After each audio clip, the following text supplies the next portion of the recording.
गांव के किनारे एक छोटा सा घर था, मिट्टी की दीवारें और खपरैल की छत। उसी घर में रहता था रामू किसान। रामू बहुत गरीब था, लेकिन उसका दिल बहुत अमीर था। उसके पास जमीन का छोटा सा टुकड़ा था, जिस पर वह मेहनत करके सब्जियां और गेहूं उगाता था। उसकी पत्नी सीता और छोटा बेटा मोनू ही उसकी दुनिया थे। हर सुबह सूरज निकलने से पहले रामू उठ जाता, बैलों को चारा देता, खेत में हल चलाता और पसीने से लथपथ होकर काम करता।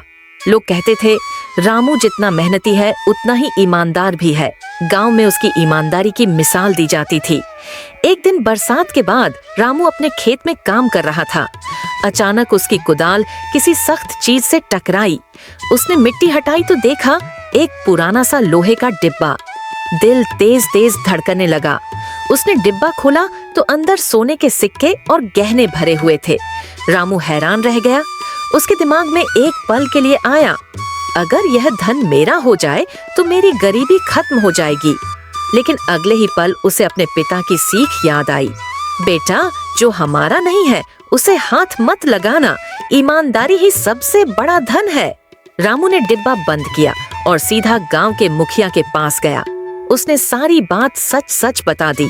मुखिया भी उसकी ईमानदारी देखकर दंग रह गया। पूरे गांव में चर्चा फैल गई कि रामू को खजाना मिला है। कुछ देर बाद पता चला कि यह खजाना शहर के एक व्यापारी सेठ गोविंद लाल का था, जो कई साल पहले डकैती में खो गया था। सेठ गांव आया और जब रामू से मिला तो उसकी आंखों में आंसू आ गए। बेटा, तुम चाहो तो यह धन रख सकते थे, लेकिन तुमने ईमानदारी का रास्ता चुना।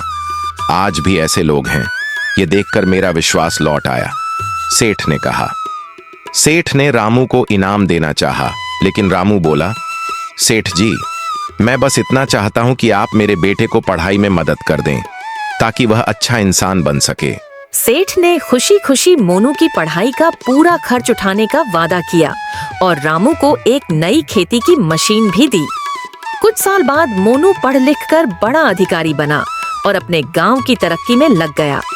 रामू अब भी सादा जीवन जीता था, लेकिन पूरे इलाके में उसकी ईमानदारी की कहानी मिसाल बन गई।